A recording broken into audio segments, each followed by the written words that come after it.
Rumputaivaasta terve. Tänään mä ajattelin näyttää teille yhden kikan, jotka on niin heippa, tämmöiseen kaareen, tai tämmöiseen kädensijaan, mitä me nykyisin tehdään tuolla noin, niin tässä on yksi sellainen ominaisuus, se ei ole vika, se on ominaisuus. Se on se, että nämä löystyy tämmöiseksi liikkuvaksi.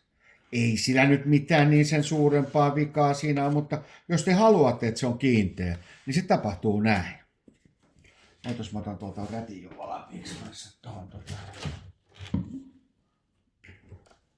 mä sitten pyyhkäsen sen. Liimataan. Korjataan se liimalla näin. Tää on ihan mitä tahansa puupaperiliimaa tähän näin. Niin tästä laitetaan näin. Ja mä aloitan tuolta ihan solmusta tosta noin. Ja vetelen tänne vähän näitä. Tällä vaan ihan. Jos teistä tuntuu siltä niin, että se oma käsi saattaa olla semmoinen, että tippuu liimaa tonne noin, niin pankaa tonne vaikka talouspaperi ensin. Sitten näin. Mä sivelen nämä solmut ja kaikki täältä. Mä vetelen vähän tätä tällä edestakaisin näitä, nyt se menee tonne väleihin alla. Näin. Ja tää on vielä semmonen niin, että joskus on käynyt niin, että näistä lähtee semmonen pieni särisevä ääni, jos ei näitä ole liimattu. Niin tällä me saadaan myös se resonanssi pois, jos resonanssiääntä tulee tästä kahvasta. Näin.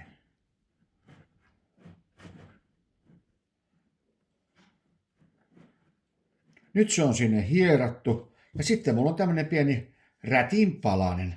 Paperi on vähän huono, siitä tuppaa jäämään tänne kaiken näköistä paperinpalasta semmoista. Tällä näin. Ja sitten annetaan kuivua se vaan, niin voilà. Siinä meillä on sitten sen jälkeen kiinteä upea rumpu. Otas mä katson vähän, näytänkö mä sitten. Jes. Noin. Nähdään ja hyvää itsenäisyyspäivää. Niin se on, kato huomenna se. Moi. Mistäs tää sammutaaskaan tää? Otas vähän se.